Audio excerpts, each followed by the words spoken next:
In the 70s, it was Watergate. Now in Washington, it's all about Wallgate. Did the Wizards know well in advance that their starting point guard wasn't going to be available for game number 2 last night in Atlanta, a game eventually won and covered by the Hawks? Or was it something where Wall at the last minute decided, hey, I don't feel good enough, I can't go?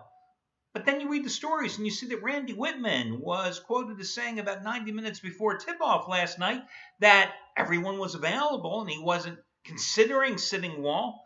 But one way or another, Wall didn't play for one reason or another last night. And I guarantee you, one handicapper after another here at the site that had major plays on the Wizards, including all you guys out there that had major money on the Wizards last night, you definitely would have reconsidered, as the handicappers would have as well, if they had known their play and their money and the outcome of the game would have been so dependent on the Washington Wizards starting point guard John Wall not playing last night. But that's why they call it gambling. There are no guarantees. Now, every single team certainly has the right to withhold information from the other team in order to get an advantage going into a game. I mean, after all, this is sports.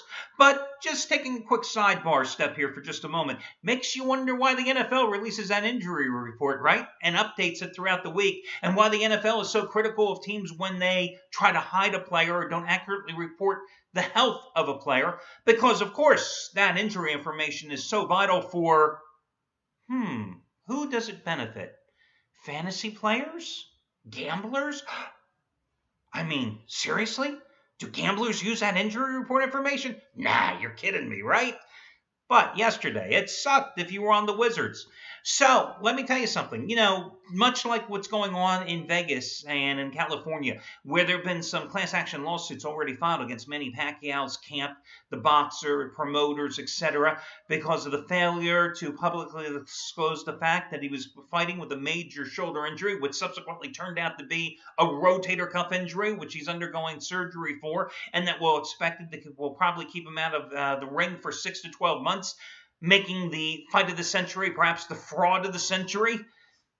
Although I did warn you that, listen, you shouldn't have been betting Manny Pacquiao, and I told you that from 2.5 months ago. I mean, buyer beware out there.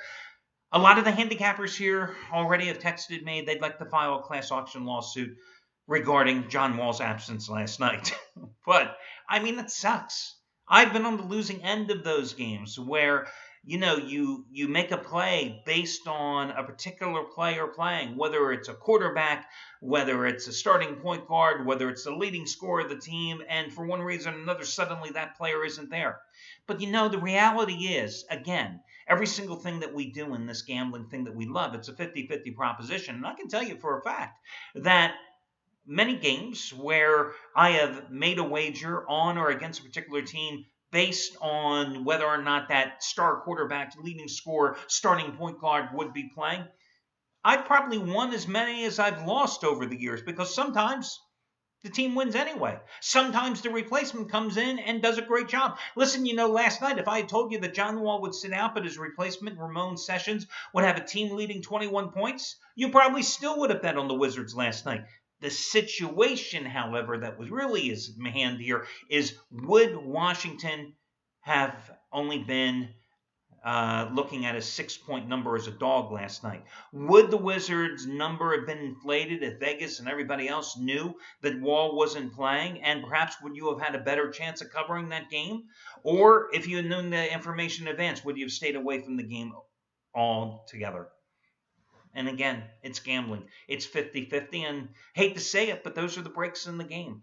Hey guys, Al DeMarco here, and this is going to be your, I almost forgot what day it is. It's been such a long day for me already. Wednesday video report. Listen, let's take a look at what happened in last night's games, because I'm still trying to figure out how the hell I lost money. Well, how I lost a lot of money last night. I've lost a lot of money in the last 4 weeks, so I don't know if there's any explanation that will ever answer the question of how I've lost money last night, particularly.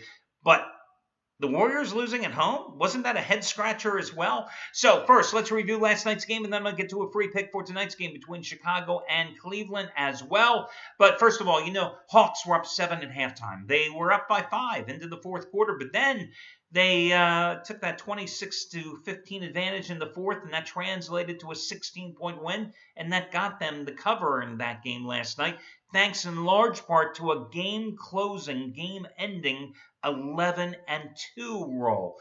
So, again, how much did Wall's absence hurt? I'll tell you what really hurt the Wizards last night, though, was again Nene, scoreless in the opener, just 2 points and 4 rebounds in game number 2. Hawks, the smaller team, out-rebounded Washington 44-40, outscored them in the paint 38-30, and shot 25 free throws.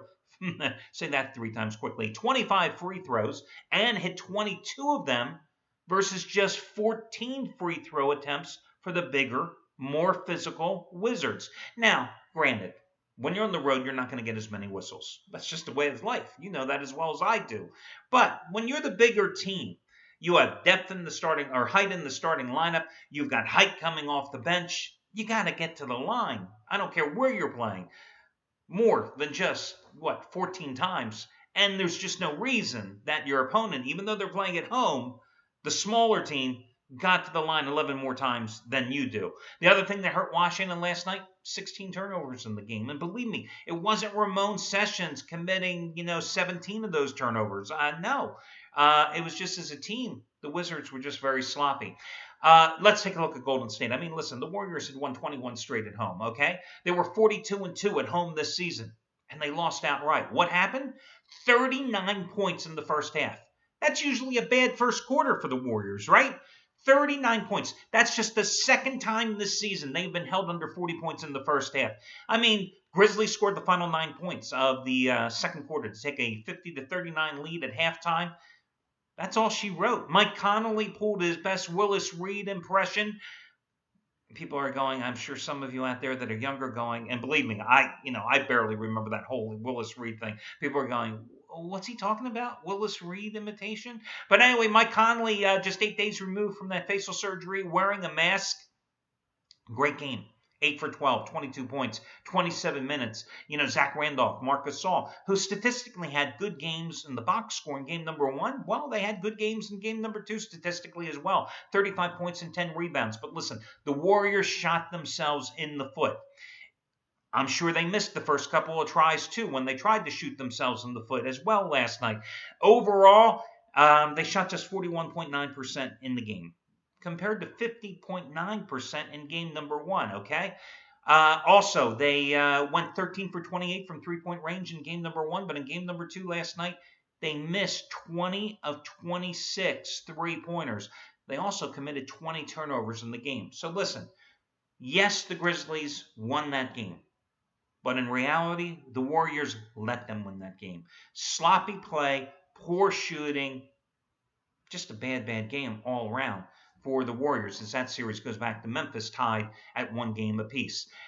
Listen, as I told you last night, most of the handicappers here at the site had big plays on the Washington Wizards. Well, that didn't turn out too well. So let's talk. Matter of fact, I think I was the only guy here at the site with the Atlanta Hawks. I gave it away as a free play, of course, and I lost with the Golden State Warriors. Listen, Gabriel DuPont, who 2 nights ago hit the biggest play he ever had in his tenure here at the site, 150 dime play, was Chicago in game number 1, a play in which you got that winner for $55 off the regular price. Well, today he has his normal max wager release, a 100 dime play. And it's 100 dime winner number 20 out of 28 overall in Chicago and Cleveland. This time you save $60 off the regular price as DuPont goes for winning day number 13 out of 16 simply by using coupon code GABE. Once again, Gabe will save you $60 off the regular price of that play. It's all about making money. It's all about profit. Listen, these are the numbers that Gabriel DuPont has accumulated. Over the past 15 days, $10 bettors have made $3,450. Nice little 2-week run, right? This year, in all sports combined, this calendar year, those $10 bettors have made over $9,900. And since Thanksgiving, they have carved up your man. Oh, didn't you like that cute little joke? Carved up your man Thanksgiving. Anyway, let me tell you how bad this day has been for me. Let me just tell you something. So I had to go East Coast to West Coast today, okay? So that meant taking a 6 o'clock in the morning flight, which meant I got up at 2 o'clock in the morning, worked on the sites on 90 minutes of sleep, headed to the airport, figured I'd work some on the plane because I'm not the type of guy that sleeps on a plane. Just never have been that way. I'm not in that seat. And I mean, the plane takes off. We climb to the cruising altitude. That little ding, ding, ding goes off, which means, hey, get out your portable electronic devices. And suddenly you can start getting out of your seats and moving around. Not 1 minute after that damn little bell goes out, this old man in front of me, boom, puts his seat right back and lands in my lap. I mean, seriously. I'm in main cabin extra this time. I'm not in first class today. I'm in main cabin extra, so I've got all this extra leg room. There's extra depth between the seat in front of me and my seat on the American Airlines flight I'm taking. And this SOB, boom, just comes right back in my lap. Now, I got all this room. I got this cute little 13-inch laptop that I use. It's micro. It's, 2.8 pounds. It's easy. I'm putting the tray table down, and I cannot even keep my laptop open. But even worse, of course, this is a new, Airbus 319 plane that apparently was retrofitted for American, new interior. Beautiful, very nice interior. But when two guys sitting next to me, and I'm on the aisle seat, the two guys sitting next to me who spoke Russian the entire time on this plane, spoke Russian nonstop the entire time on this plane, drove me crazy. Well, the guy in the middle, in the aisle seat, obviously he did not pick that seat early in advance because he never wanted to be in that middle seat. He is a big, burly guy. So I've got his elbows in my side the whole time. I've got the SOB in front of me with his head in his damn seat in my lap the whole time. Miserable 3-hour flight. Just miserable 3-hour flight. I get off the flight because I have to transfer. Got no work done. Get the next flight, which was an hour flight connection. No internet on that plane. The internet service was down. Then I had to take Super Shuttle for an hour to finally get home. And here I am doing this video report. And look, aren't I happy? But that's how my day has gone. But back to Gabriel DuPont for a minute. $10 bettors since Thanksgiving have won over $16,000. So listen, save $60. Get the damn winner from Gabriel DuPont today. Half price play of the day, Steve Budin. Listen, did his number one NBA crew out of New York lose last night? They were on the Golden State Warriors as well. Yes, they did. But the fact is, today they're going for playoff winner number 19 out of 23 overall since June's finals. 59 postseason winner number 18 out of 21 overall. Houston, LA, half price play of the day. NYC is the coupon code for New York City. NYC. 13-4 start in the playoffs. You've got every single one of those 17 releases at a huge discount, and today you get it for half price using coupon code NYC. Let me take a look at game number one here between Cleveland or game number two between Cleveland and Chicago. Now, in game number one, I gave you the Chicago Bulls because I simply thought that there was no way that the Cavaliers were going to be able to compensate not only for the loss of Kevin Love, but for the loss of J.R. Smith. And yet they did compensate for the loss of J.R. Smith because Iman Shumpert stepped into the starting role, excuse me, a guy that is more noted for his defensive prowess, and he had a great offensive game. 22 points in 41 minutes. And as I said in the following day in my video report, I mean, if you had told me that J.R. Smith would get 22 points or Iman Shumpert would get 22 points, I didn't care going into that game. If my shooting guard role position player got me 22 points, I would have been overjoyed. But the problem, as I laid forth going into the series prior to my game one free pick on Chicago, the problem ultimately would come down to who was going to replace Kevin Love. Well, for reasons unexplained and unknown to anyone other than Dave Blatt, he decided to go with, in essence, a three-guard lineup in game number one. And instead of starting Tristan Thompson, who isn't much of an offensive force but is a decent rebounder, he decided to give Mike Miller and his creaky back the start at small forward. And Mike Miller was worthless. 3 points and 1 for 2 shooting in 16 minutes. Well, I also said, well, yeah, without Love, Paul Gasol had to have a big game, and Gasol did. 21 points and 10 rebounds, and most of his shots were close in range and went uncontested because he abused Mike Miller in that game. And it's amazing that the Bulls won that game and really controlled it from start to finish, even though the Cavaliers made a couple of runs, because Noah was missing in action offensively with 0 points and just 9 rebounds in 29 minutes. But the fact is, the Bulls did win. And now, of course, the Bulls are a 5.5-point favorite here tonight. Listen, on the other side of the floor, you got LeBron James. And James had, for a fantasy league player, for a game one box score observer, he had a nice game. A nice game in game number one. All around, nice game. 19 points, 15 rebounds, 9 assists. 1 dime short of a triple-double. But the thing is, you don't need LeBron James having a nice game in this particular series, minus Kevin Love, and at least for one more day, minus J.R. Smith. You need LeBron James to go off. You need LeBron James to carry your team. Now, Kyrie Irving did a great job, 30 points before wearing down, I think, in the fourth quarter of that game. But you need LeBron James to go for 30 last night. This isn't about getting 9 assists. This isn't about getting your teammates involved, because you are the man, and you've got to deliver tonight. And something tells me that even though the Bulls have held their foes to 89 points per game throughout the playoffs and held their foes to just 39.2% shooting during the postseason, that the Cavaliers are going to get back on track offensively here tonight. Because truth be told, the Bulls were not a very good defensive team all season long. And I read here that Blatt is going to finally give Tristan Thompson the start here tonight because he had a decent game off the bench with 8 or 9 rebounds in 37 minutes. Not much of an offensive threat, but again, when you've got Gasol and Noah up front, you've got to have a little more beef. You can't be playing around with 3 guards. Listen, the Cavaliers are not out of this series. J.R. Smith is coming back, okay? They are not out of this series. It's going to be hard to win without Kevin Love, but they are not out of it. But they will be out of it if they don't win tonight. So I think the one way you can look at it is that could the Bulls stay within the number? They could. I just have this feeling, however, that the better way to play this game is to go ahead and lay the points with Cleveland. It's 5.5, so you're looking at a 6-7 point win that you need for the Cavaliers. I just have a feeling that the Cavs will get the job done. Plus, one of my themes throughout this postseason has been involving the Bulls, that when Derrick Rose, who only returned 5 games left in the regular season from his second knee injury, right? When he has had 2 days rest, he has played great ball throughout the postseason.